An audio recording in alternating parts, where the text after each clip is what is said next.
د ښځو بد عادتونه. سلامونه مې قبول کړئ دوستانو. امید لرم چې ټول به روغ جوړ یاستئ.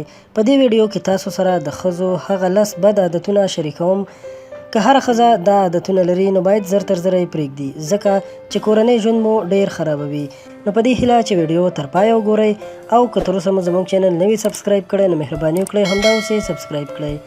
اول، که چیرې په لرې خپلوانو کې واده هم وي نو په خپل خاوند باندې ځان ته نوي او قیمتي جامې اخلي. دویم، د بد خبر په رسولو کې ډېرې ګړندۍ وي. دریم، دا یې خوښیږي چې هره ورځ د پلار کور ته لاړه شي. که چیرې هره ورځ نه وي نو په هفته کې ضرور غواړي چې یو ځل لاړه شي.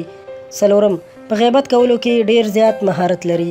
پنځم، د خپلو خپلوانو له کور څخه د خدای پامانۍ پر مهال 1 یا 2 ساعته د کلا په دروازه کې د یاد کور له ښځو سره کیسې کوي.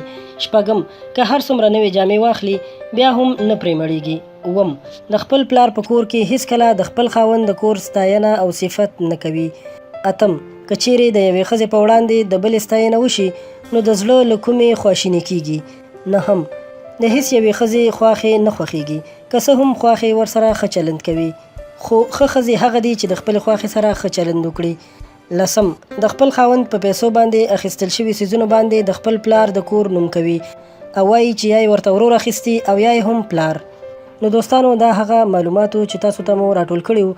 په دې هیله چې تاسو ته به ګټور تمام شوي وي. له نورو په زړه پورې ویډیوګانو لپاره در سره هم زموږ چینل سبسکرایب کړئ، دا ویډیو لایک کړئ او خپل ملګرو سره هم شریکه کړئ.